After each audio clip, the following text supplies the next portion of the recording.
This is the new BMW X3 and it's a family-friendly SUV, so it's all very sensible.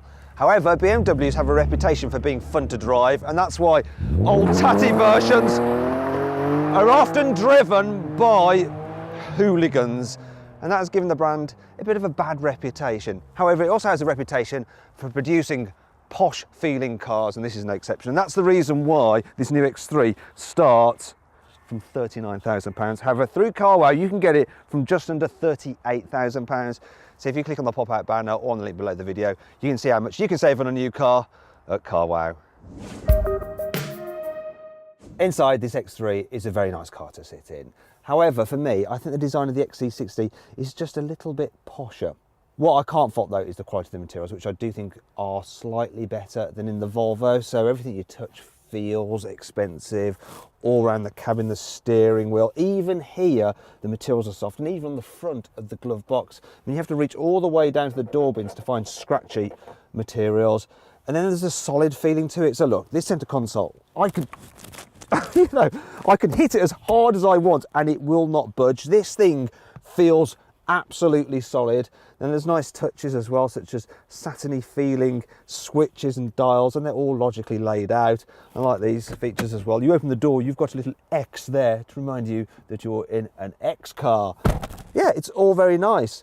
Now, this particular car is known as the X-Line version. It's the one up from the entry-level car, and you get some extra satiny bits of trim, some slightly larger alloy wheels, and these sport seats, which do feel quite sporty. In fact, this car feels a little bit like a sports car that's jacked up rather than a sit-on SUV. Yet there's still plenty of room and adjustment in the seating position, so you'll be fine if you're big or small in this car.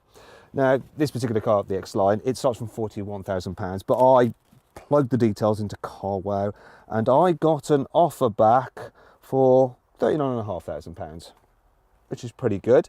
I would not go for this trim level though. I would step up for the M Sport, and one of the main reasons for that, other than some extra kind of bits of trim and looks a bit more sporty still, is the fact that as standard you get this lovely 10-inch widescreen infotainment screen.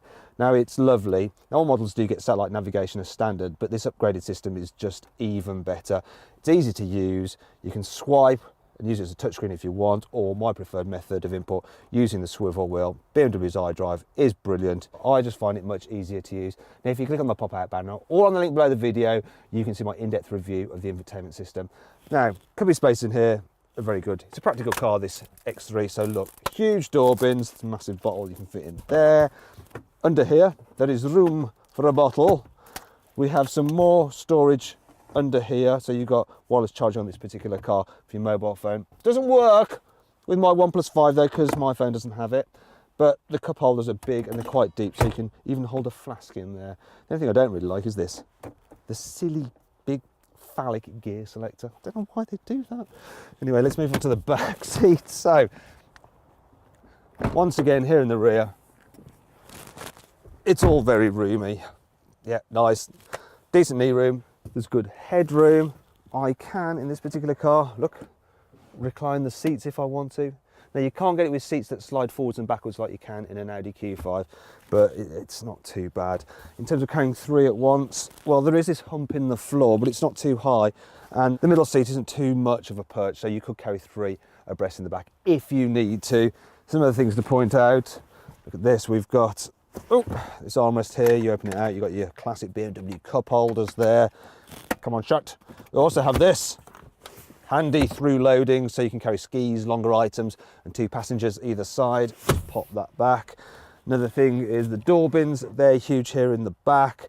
And a couple of features I like down here. For the tri-zone climate control, you actually have a digital display for those in the rear, so it's easy to set the exact temperature. And look at this.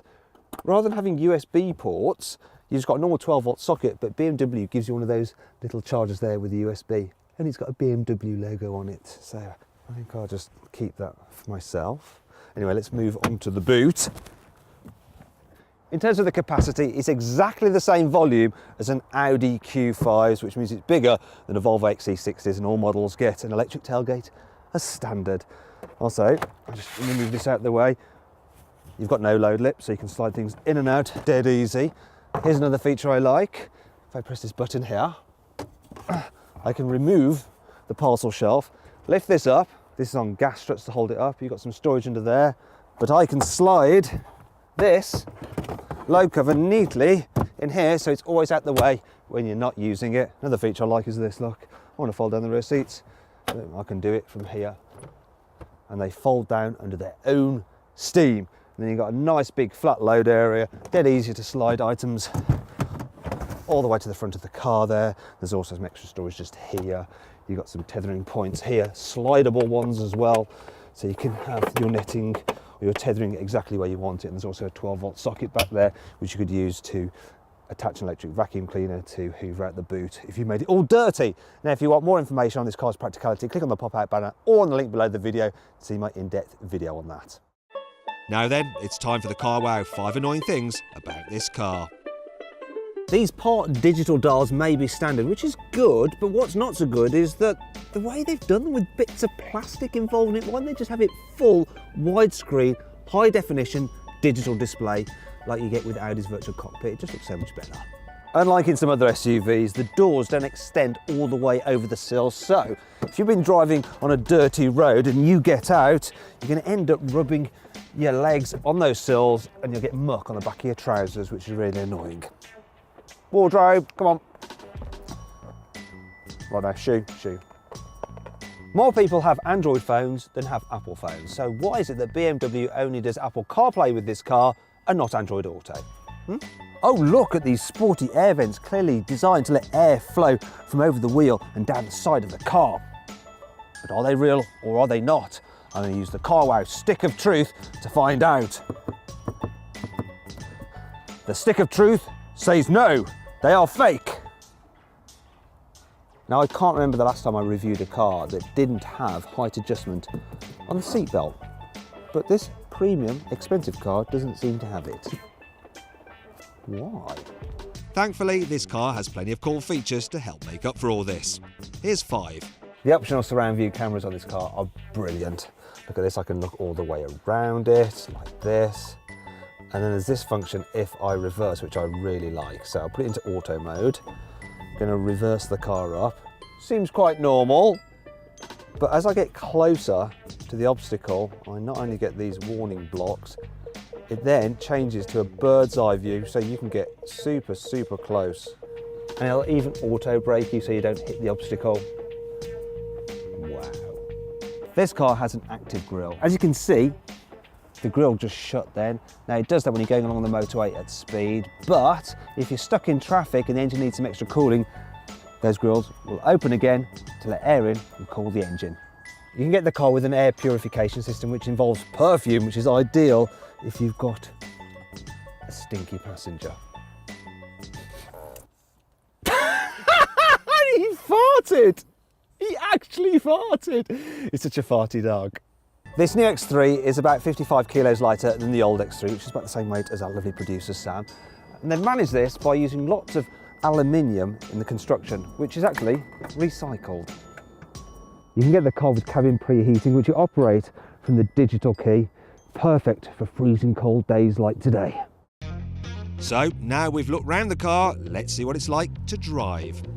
This new BMW X3 is such a good all-round car to drive. It's noticeably better than the old X3. So, for instance, when you're driving at speed, it's quiet, and you can get it with acoustic glass, so it really does just keep it very silent in here, and you don't get too much tar roar either. The only thing you notice is the diesel engine. When you put your foot down, it's a little bit on the gruff side, the 2-litre diesel, but it's probably going to be the engine you're going to go for if you do moderate to large miles, because it's a decent price. It's got plenty of punch, got 190 horsepower, 0 to 60 in 8 seconds, and BMW says it will do 56 miles per gallon, and I'm averaging 39, which isn't too bad. Other engines you can get include a 3-litre diesel, which flies and still gives good economy. Then there's a 3-litre turbo petrol, which will do 0 to 60 in under 5 seconds, but is a bit thirsty.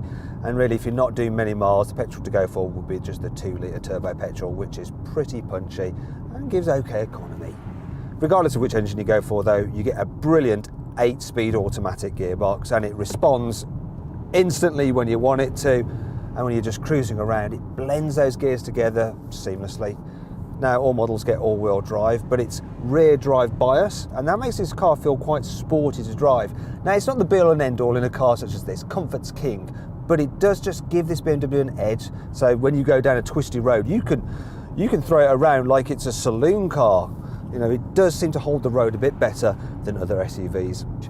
And then when it comes to comfort, well, this car's on the adaptive dampers, and they're available from £750. Actually, on the M Sport version, they're just under 500. And yeah, you've got to have them because you put the car in comfort mode and it deals with bumps very, very well. You can put it in sport if you want to, which makes them firmer and stops the car rolling so much in the corners, but don't bother with that. Big waste of time. Comfort is what one of these cars is all about. And in town, it helps as well, so it smooths out the potholes, the speed humps, and generally to drive in town it's pretty easy, this car. Visibility is okay because you sit up high, decent sized back window, extra little window at the back. The only problem I have is this bit here. It's a bit of a blind spot. Now you can see for yourself by clicking on the pop-out banner in the top right hand corner of the screen or on the link below the video to watch my point of view video test drive.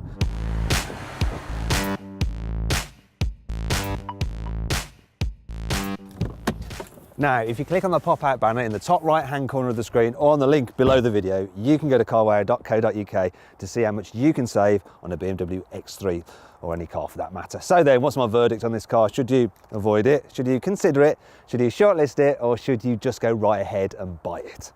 Well, I reckon you should go right ahead and buy the X3. It's a brilliant, family-friendly SUV. Now, did you spot the Easter egg in this video? It was X3 on the car's stereo.